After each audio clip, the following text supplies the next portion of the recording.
महाराष्ट्र शासन ग्रामीण भागातील शाळांसाठी आर्थिकदृष्ट्या सहाय्यभूत अशी मदत करीत असताना अजूनही ग्रामीण भागातल्या शाळांकडे पुरेसा निधी पोचताना दिसत नाही. त्यामुळे अनेक शाळा वंचित आहेत.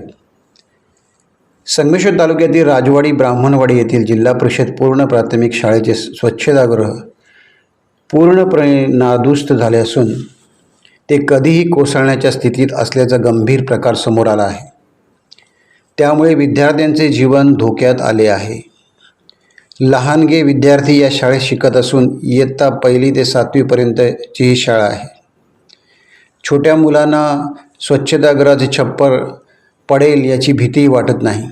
ते कधीही त्यामध्ये प्रवेश करू शकतात आणि त्यामुळे धोका निर्माण होऊ शकतो. सध्या पावसाचे दिवस आहेत. मुलांच्या जीवाला जर धोका निर्माण झाला तर त्याला जबाबदार कोण, असा प्रश्न उपस्थित केला जात आहे.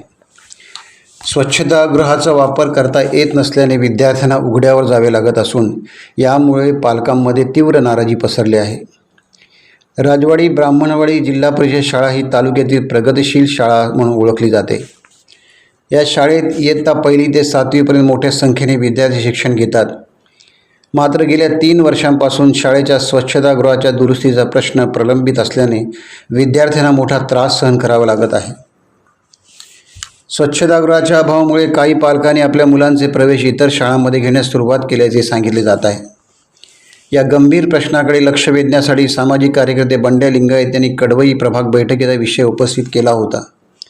त्यावेळी जिल्हा परिषद सदस्य संतोष थेराडे यांनी संबंधित अधिकारी वर्गाची कान उघडणी करता प्रश्न तातडीने निकाली काढण्याचे निर्देशही दिले होते. त्यानंतर शिक्षण विभाग आणि ग्रामसेवक यांनी आवश्यक कार्यवाही सुरू केल्याची माहिती मिळत आहे. शाळेत स्वच्छतागृह नसणे ही अत्यंत खेदाची बाब म्हटली जात आहे.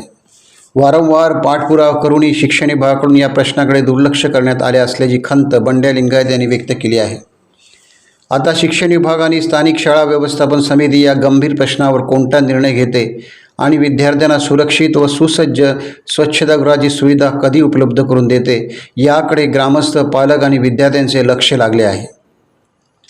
त्याचबरोबर छोट्या मुलांना आपल्या डोक्यावरती छप्पर पडेल याची खात्री नसल्याने त्यांचाही जीव टांगणीला लागला आहे असे म्हटले जाते.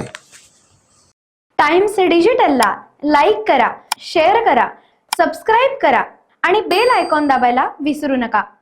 Times digital.